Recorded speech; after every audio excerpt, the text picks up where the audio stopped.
नमस्कार, म धरानबाट रमेश प्रसाई। आज लामो अन्तरालपछि सामाजिक सञ्जालमा फेरि आए। देशको दुर्भाग्य दुखेर तपाईँ समक्ष पोख्न आएको छु। सेयर गर्नु नगर्नु तपाईँको इच्छा।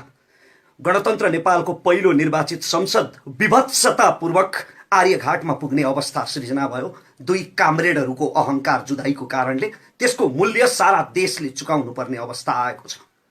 आज लोकसेवालाई सामान्य ज्ञानका लागि एउटा प्रश्न उपलब्ध गराउन चाहन्छु। जीकेमा राख्न काम लाग्छ। लोकसेवामा नेपालको इतिहासमा नाट्य सम्राट बालकृष्णसम्मका पालादेखि आजसम्म रचिएको सबभन्दा निकृष्ट, सबभन्दा भद्दा, सबभन्दा खल्लो र घिनलाग्दो नाटक कुन हो? त्यो नाटकको शीर्षक हो वाम एकता। एकअर्काका चिर शत्रु केपी ओली र प्रचण्डले नक्कली अङ्कमाल गरेको त्यो दिन नेपालको राजनैतिक इतिहासमा काला अक्षरले लेखिनुपर्छ। त्यो एकता थिएन, केवल नौटङ्की रहेछ।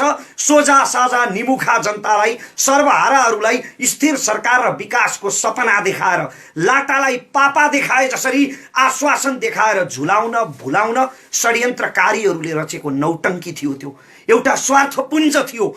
माधव कुमार नेपालको पार्टीको वरिष्ठ भइकन पनि आफ्नो नेतृत्व खोसिएको कुण्ठा, वामदेव गौतमको पार्टीबाट एक्लिएको हिंताबोध, झलनाथ खनालको पार्टी कब्जा गर्न नपाएको प्रतिशोध, अनि यी सबैका संयुक्त अस्त्र बने पुष्पकमल दाहाल प्रचण्ड। त्यसमाथि केपी ओलीको कसैलाई पनि पाषाण जति पनि नगन्ने मुडे अहङ्कारी बुद्धि। यी सम्पूर्ण स्वार्थी वर्गघातीहरूको दुर्मतिले गणतन्त्र नेपालको पहिलो निर्वाचित प्रतिनिधि सभालाई सती पठाइदियो। अनि आज रमिता हेरिरहेको छ सारा संसारले। रमिता नेपाली कार्लमार्क्स मदन भण्डारीका सहयात्रीहरूले गरेको राष्ट्रघातको रमिता, माओ सेतुङका चेलाहरूले राजनीतिमा देखाएको नाङ्गो नाचको रमिता। आज सामाजिक सञ्जाल हेरे, एक थरी मान्छेहरू भन्छन् ओलीले ठिक गरे, जे गरे ठिक गरे, यो संसद भङ्ग हुनै पर्थ्यो, विकास माइतीघर मण्डलाबाट देखिँदैन। ओली सरकारले काम गरिरहेको त थियो नि, प्रचण्ड लगायतका नेताहरूले कामै गर्न दिएनन्। अझ ओलीमाथि अविश्वासको प्रस्ताव ल्याउने तयारी गर्दै थिए, राष्ट्रपति विरुद्ध महाअभियोगको प्रस्ताव ल्याउने तयारी गर्दै थिए संसदमा। अनि संसद विघटन नगरेर के गरून्? 45वटा पदहरू त रिक्त राखिएको छ मुख्य संवैधानिक अङ्गहरूमा र प्रशासनिक अङ्गहरूमा। अनि यस्तो गुटबन्दी र घेराबन्दीमा परेर आफ्नै पार्टीको घेराबन्दीका कारणले काम गर्न नपाएपछि केपी ओलीले गरेको यो संसद विघटन सही हो। तर अर्का थरी मान्छेहरू भनिरहेका छन् कि केपी ओली स्वेच्छाचारी अहङ्कारी छन्, दुर्बुद्धि छन्, कसैलाई समेट्न चाहँदैनन्। उनको यही मुडे अहङ्कारको परिणामस्वरूप आजको यो संसद विघटन भएको हो। जुन पक्षको राय सही भए पनि, यो रमिताको नायक र खलनायक जो भए पनि यो लोकतन्त्रमाथि भएको प्रहार हो। यो लाजलाई पनि लाज लाग्नुपर्ने विषय हो। नेपालको वामपन्थी आन्दोलनको लगभग चोला उठ्यो। अब अर्धमृत अवस्थामा पुग्यो नेपाली वामपन्थी आन्दोलन। जनयुद्धदेखि झापा विद्रोहसम्मका शहीदहरूका सपना तुहाए, काटो खाए वर्गघातीहरूले केवल आफ्नो मुडे अहङ्कारको स्वार्थपूर्तिका लागि। सर्वोच्च अदालत एउटा अन्तिम विकल्प हुन सक्थ्यो यो निर्णय रोक्ने, यो लोकतन्त्र विरोधी निर्णयलाई उल्ट्याउने। तर सर्वोच्च अदालतका प्रधान न्यायाधीश श्रीमान चोलेन्द्र शमशेर राणाको चरित्र र पछिल्लो रेकर्ड हेर्दा यो निर्णय उल्टिने कुनै सम्भावना देखिँदैन। आज मलाई मदन भण्डारी कमरेडको एउटा आदर्श वाक्य याद आइरहेको छ।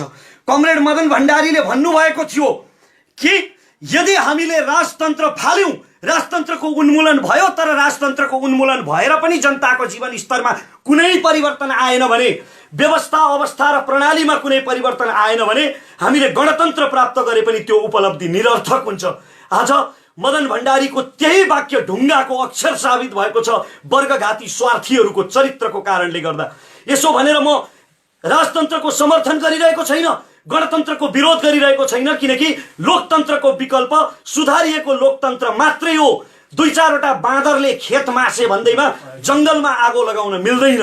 त्यसकारण लोकतन्त्रमा केही खराब अवसरवादी पात्रहरू देखिए भन्दैमा लोकतन्त्रको विरोध गर्नु अनुचित हो, मूर्खता हो। आदरणीय वामपन्थी बुद्धिजीवी कमरेडहरू, आजको नेकपामा जति पनि शीर्ष नेताहरू छन् नि, यिनका बलिदानका बखानहरू रक्षान्तिर मिल्काइदिए हुन्छ। अब यिनीहरूले भोगेको जेल, नेल र वनवास सारा राष्ट्र सेवाका निम्ति होइन, राष्ट्र चुस्नका निम्ति, रजाइका निम्ति, सत्ता भोग गर्ने लक्ष्यले मात्रै यिनीहरूले जेल नेल र वनवास भोगेका रहेछन् भन्ने कुरा यिनीहरूको चरित्रबाट प्रमाणित भइसकेको छ। वामपन्थी कार्यकर्ता कमरेडहरू, अझै पनि यदि तपाईँको हृदयले यिनै नेताहरूको जयगान गर्न मन लाग्छ भने, यिनै नेताहरूलाई जिन्दाबाद भन्दै प्रचार गर्न मन लाग्छ भने तपाईँले आफ्नी आमाको दुधमाथि शङ्का गर्नुहोला। तपाईँलाई पिलाउने तपाईँकी आमाको दुधमा कतै तपाईँलाई रोबोट बनाउने कुनै रसायन त मिसिएको थिएन। सारा देशमाथि विभत्स प्रहार भएको छ, लोकतन्त्रमाथि, शहीदको रगतले आर्जेको लोकतन्त्रमाथि। र मदन भण्डारीले बोलेको त्यो वाक्य आज ढुङ्गाको अक्षर सिद्ध भएको छ। मेरो महामहिम प्रधानमन्त्री कमरेड, तपाईको एउटा जब्बरे झापाली झोकमा गरेको निर्णयको कारणले, एउटा यो कुकृत्यको कारणले अब पूर्व दरबारियाहरू, दरबारको रासो बासोमा हुर्केका लोकतन्त्र विरोधीहरूले फेरि लोकतन्त्रमाथि प्रश्न उठाउने अवसर पाउने भए। सिङ्गो व्यवस्थामाथि प्रश्न उठ्ने भयो। केन्द्रदेखि प्रदेशसम्म, प्रदेशदेखि स्थानीय तह, गाउँ, टोलसम्म तपाईहरूले सबै 60-40 मा विभाजन गर्नुभएको छ। अब सारा शासन व्यवस्थामाथि छिद्र छिद्र पर्ने भए। चुनावको 10औं अर्बको झमेला, तपाईहरूको मुडे अहंकार जुदाईको यो मूल्य साधारण सर्वहारा जनताले किन चुकाउने? महामहिम प्रधानमन्त्री कमरेड, तपाईलाई कसम, सुखानीका शहीदहरूको कसम, भोलि आफूलाई इलाम लगेर मारिँदैछ भन्ने थाहा पाउँदै पनि आज कारागारमा साथीहरूलाई राखेर पार्टी संगठनको बारेमा ब्रिफिङ गर्ने कमरेड नेत्र घिमिरेको कसम, तपाईलाई कसम, रामनाथ दाहाल, वीरेन्द्र राजवंशी, कृष्ण कुइकेल र नारायण श्रेष्ठ जस्ता योद्धाहरूको तपाईको प्रचुर राष्ट्रभक्तिलाई प्रमाणित गर्नुहोस्। यति बेला प्रचण्डसँगको शत्रुता भन्दा देश र लोकतन्त्रको हित ठूलो हो। त्यसकारण महामहिम कमरेड, फिर्ता लिनुहोस् यो संसद विघटन। यो संसद विघटनले राष्ट्रको अहित गर्छ, लोकतन्त्र विरुद्ध छ यो कदम। जनयुद्धका पूर्व सुप्रिम कमान्डर कमरेड, तपाईं पनि यति बेला आत्मकेन्द्रित, स्वार्थी, सामान्य छविलाल मास्टर नभइदिनुहोस्। प्रचण्ड हुनुहोस् कमरेड, प्रचण्ड।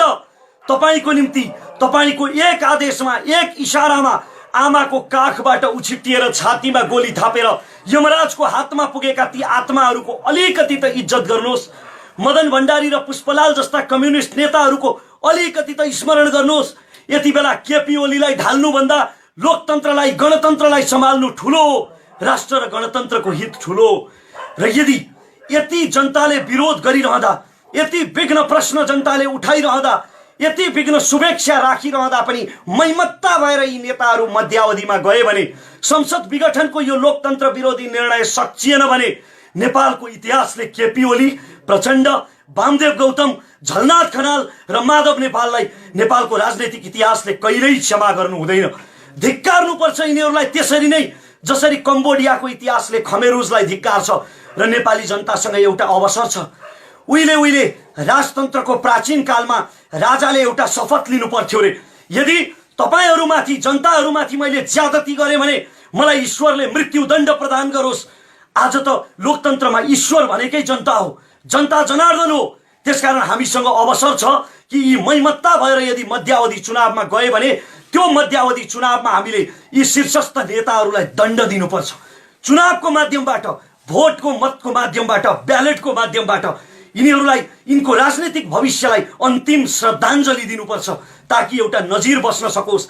र यदि त्यस्तो भएन भने, यदि जनताले त्यो मध्यावधि चुनावमा पनि यिनलाई दण्डित गरेनौँ भने, तपाईँ हामीले यिनको राजनीतिक भविष्यलाई श्रद्धाञ्जलीसम्म पुर्याएनौँ भने एउटै कुरा प्रमाणित हुनेछ। फेरि पनि केपी ओली, प्रचण्डले चितवन, सिराहा, झापा, काठमाडौँ वा कुनै पनि स्थानमा यी आजका नेकपाका शीर्ष नेताहरूले चुनाव जिते भने एउटै कुरा प्रमाणित हुनेछ कि नेपाल भन्ने देशको भाग्यमा परिवर्तन लेखिएको रहेनछ। र नेपाली जनताको चेतना, तपाईँ र म जस्ता नेपाली जनताको चेतना वन्यजन्तु पनि, तपाईँ र म जस्ता नेपाली जनताको चेतना वन्यजन्तु जति पनि रहेनछ। किनकि वन्यजन्तु पनि एक स्थानमा अथवा एक जीवबाट खतरा देखेपछि त्यसको वरिपरि फेरि फर्केर जाँदैन। इतिश्री।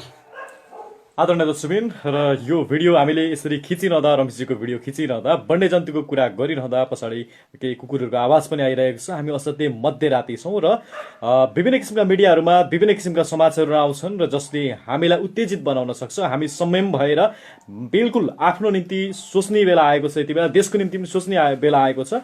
तर हामीले एउटा कुरा जीवनजी, एउटा कुरा मैले अघि भन्न छुटाएँ, यति बेला अब फेरि अर्को जनआन्दोलनको नाटक रचिन सक्छ। कुनै बेला माधव नेपाल प्रधानमन्त्री हुँदा, प्रचण्डले राजीनामा दिएर माधव नेपाल प्रधानमन्त्री हुँदाखेरि लाखौं लाख जनतालाई चाउचाउ चिउरा खुवाएर बिना कारण काठमाडौँका सडकमा उतारिएको थियो। त्यसरी नै अब फेरि जनआन्दोलनको नाटक रचिन सक्छ। यसको कुनै पनि अर्थ छैन। त्यसकारण यिनीहरूका लागि अब नमरौँ, आफ्नो ज्यान नथापौँ। म सबैलाई संयम हुन अनुरोध पक्कै पनि सडकमा जाँदा निकै नै सोचेर जाउँ र राष्ट्रको निम्ति अलिकति आफ्नो तर्फबाट के गर्न सकिन्छ त्यो सोच्ने समय चाहिँ रमेशजीले पक्कै पनि यति बेला आएको छ, भन्नुभएको छ। सबैले स्वविवेकले काम गरौँ ताकि उत्तेजनामा कसैको ज्यान नजाओस्। र थप अपडेट हामीले अहिले यति बेला हामीले यो सम्पूर्ण जानकारी र हाम्रो पर्सनल यो फेसबुकबाट राखेका छौँ। यसलाई धेरैभन्दा धेरै सेयर गर्नुहोला, सबैमा पुग्न सकोस्। र थप अपडेट चाहिँ हामी एक्सन नेपाल अनलाइन टिभीबाट विभिन्न व्यक्ति तथा पात्रहरूसँग ल्याउने प्रयत्न गर्ने नै छौँ। रमेशजी धन्यवाद।